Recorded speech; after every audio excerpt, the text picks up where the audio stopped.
भारतवर्ष राज्य हरियाणा जिला भिवानी गांव बहल के किसान परिवार में मेरा जन्म हुआ।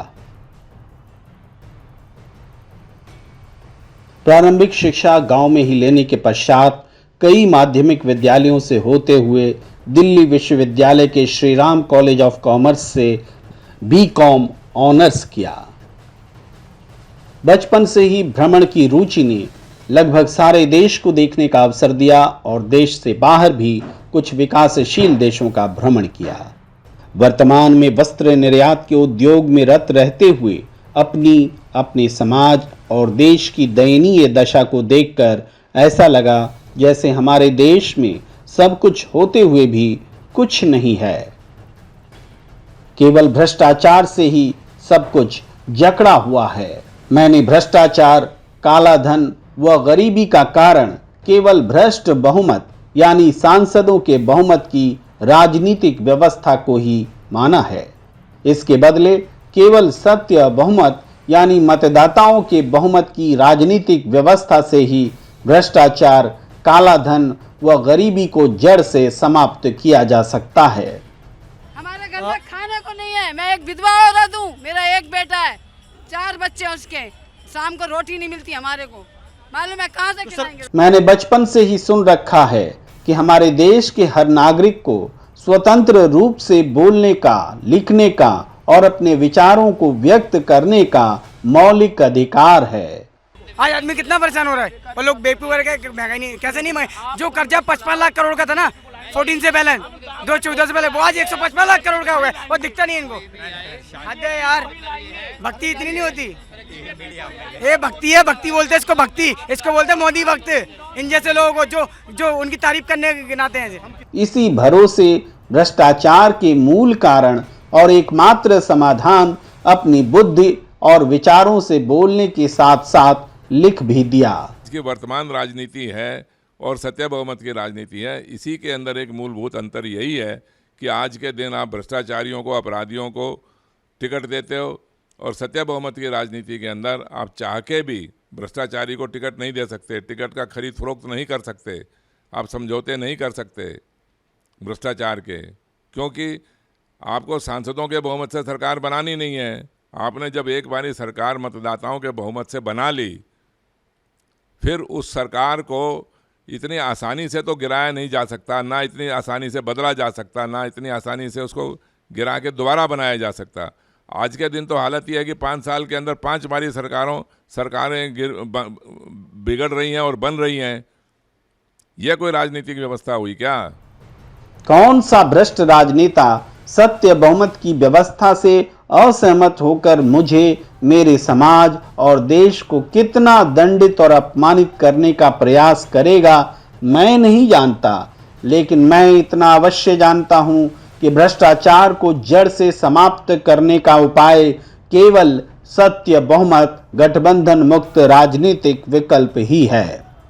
मैंने आपको पहले ही कह दिया था जी कि मैं बहुत अच्छा ऐसा भाषण देने वाला व्यक्तियों में से मैं नहीं हूँ, लेकिन आज के दिन जैसे मैं पछताता हूँ कि भी मेरे पूर्वजों ने ऐसी राजनीतिक व्यवस्था क्यों दी, ऐसी राजनीतिक व्यवस्था भी नहीं दे पाए जिससे कि हम कम से कम एक सुख सौहार्द से, प्यार प्रेम से रहते, चाहे वो हिंदू है या मुसलमान है।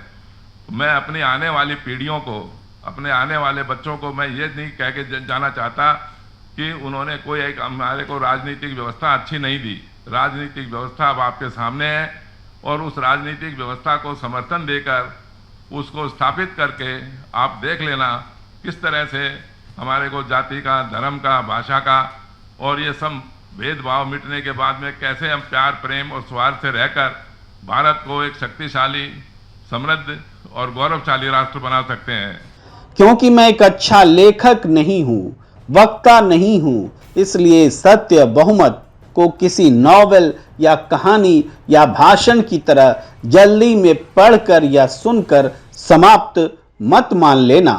थोड़ा सा समय लगाकर पढ़ते समय, सुनते समय मेरे विचार का अर्थ समझने का प्रयास करना।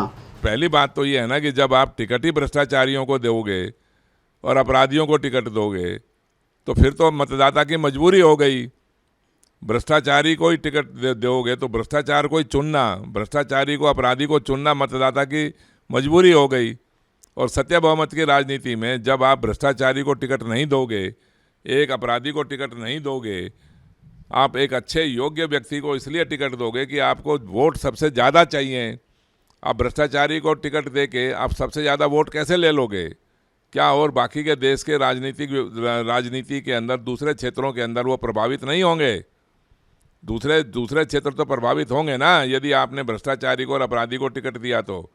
और अगर आपने किसी एक अच्छे पढ़े लिखे योग्य व्यक्ति को टिकट दोगे तो उससे प्रभावित होकर बाकी सारे लोग भी आपको वोट देंगे।